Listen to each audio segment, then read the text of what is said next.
کہ مرکزی جمعیت اہل حدیث پاکستان ان مدارس کی جماعت ہے، علماء کی جماعت ہے۔ یہ کسی گدی کی جماعت نہیں، کسی خاندان کی جماعت نہیں، یہ علماء کی جماعت ہے۔ یہاں اگر جامعہ سلفیہ کا سنگ بنیاد رکھا جاتا ہے تو علماء رکھتے ہیں، جماعت کی قیادت رکھتی ہے۔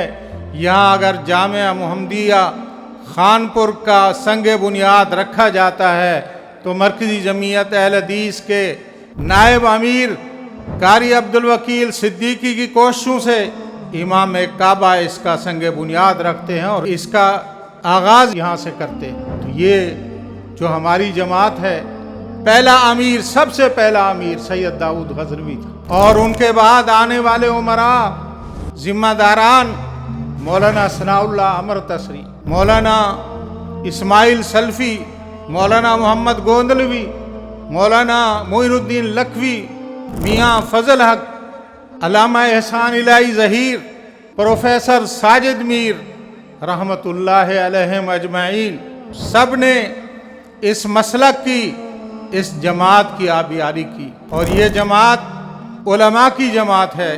اور ہمارا منہج، آپ علماء سے آج اہل حدیث کا منہج سننے کے لیے آئے ہیں۔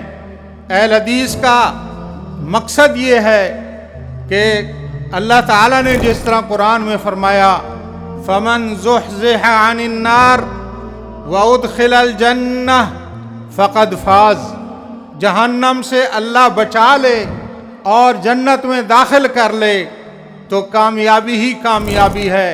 اہل حدیث کی دعوت صرف یہی ہے کہ جہنم سے بچ جائیں اور جنت حاصل کر لیں تو ہماری کامیابی۔